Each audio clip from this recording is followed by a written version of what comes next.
നമസ്കാരം. ചോതി നക്ഷത്രത്തിൽ ജനിച്ചവർക്ക് ആരോഗ്യം തൃപ്തികരമായിരിക്കും. പ്രവർത്തന മണ്ഡലങ്ങളിൽ പ്രതീക്ഷിച്ചതിലുപരി പുരോഗതി ഉണ്ടാകും. ഏറ്റെടുത്ത ദൗത്യത്തിന് പൂർണ്ണത കൈവന്നു ചേരുവാനും മാസത്തിൻ്റെ രണ്ടാമത്തെ പകുതിയിൽ പുതിയ ചില ചുമതലകൾ ഏറ്റെടുക്കുവാനുമുള്ള അവസരം ഉണ്ടായിത്തീരും. പദ്ധതി സമർപ്പണത്തിൽ ലക്ഷ്യപ്രാപ്തി നേടും. വ്യാപാരത്തിൽ പുരോഗതി ഉണ്ടാകും. വിദേശത്ത് സ്ഥിരതാമസത്തിനുള്ള അനുമതിക്ക് സാങ്കേതിക തടസ്സങ്ങളെ കൊണ്ട് മാനസികമായിട്ടുള്ള വിഷമങ്ങളൊക്കെ ഉണ്ടാകുമെങ്കിലും രണ്ടാമത്തെ പകുതിയിൽ അതൊരു ഫലപ്രാപ്തി നേടുവാനിടയുണ്ട്.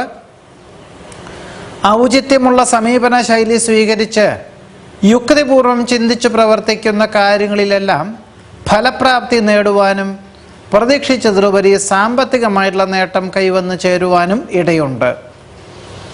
സംയുക്ത സംരംഭങ്ങളിൽ നിന്നും പിന്മാറുവാനുള്ള ഒരു ആത്മപ്രചോദനം ഭാവിയിലേക്ക് ഗുണകരമായി തീരും. സങ്കീർണമായിട്ടുള്ള പല വിധത്തിലുള്ള വിഷയങ്ങളെയും അഭിമുഖീകരിക്കുവാനിട വരുമെങ്കിലും ഒരു പക്ഷെ പരസഹായം തേടുവാനും യോഗമുണ്ട്. മക്കൾ നിർദ്ദേശിക്കുന്ന കാര്യങ്ങൾ ഒരു പരിധി വരെ സ്വീകരിക്കുന്നത് അബദ്ധങ്ങളെയും അനിഷ്ടങ്ങളെയും അതിജീവിക്കുവാൻ വഴിയൊരുക്കും.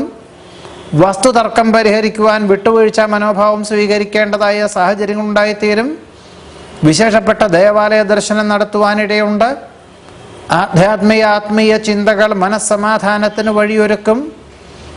ബഹുമുഖ പ്രതിഭകളെ പരിചയപ്പെടുവാനുള്ള അവസരം വേണ്ട വിധത്തിൽ വിനിയോഗിക്കുവാനിടയുണ്ട്.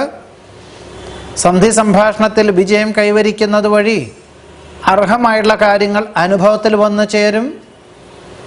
പലപ്പോഴും ഔദ്യോഗികമായിട്ടുള്ള മേഖലകളോട് ബന്ധപ്പെട്ട് ഉന്നതരുടെ നിർദ്ദേശങ്ങൾ സ്വീകരിക്കുവാനുള്ള അവസരം പുതിയ തൊഴിലവസരങ്ങൾക്കോ പുതിയ ഉദ്യോഗ അവസരങ്ങൾക്കോ വഴിയൊരുക്കുവാനിടയുണ്ട്. വ്യാപാര വിപണന വിതരണ മേഖലകളിൽ പ്രതീക്ഷിച്ചതിലുപരി പുരോഗതി ഉണ്ടാകുന്നത് വഴി വിതരണ സമ്പ്രദായം വിപുലീകരിക്കുവാൻ വിദഗ്ധരായ ഉദ്യോഗസ്ഥരെ നിയമിക്കുവാനും ചോതി നക്ഷത്രക്കാർക്ക് ഈ നവംബർ മാസത്തിൽ യോഗം കാണുന്നുണ്ട്. നമസ്കാരം.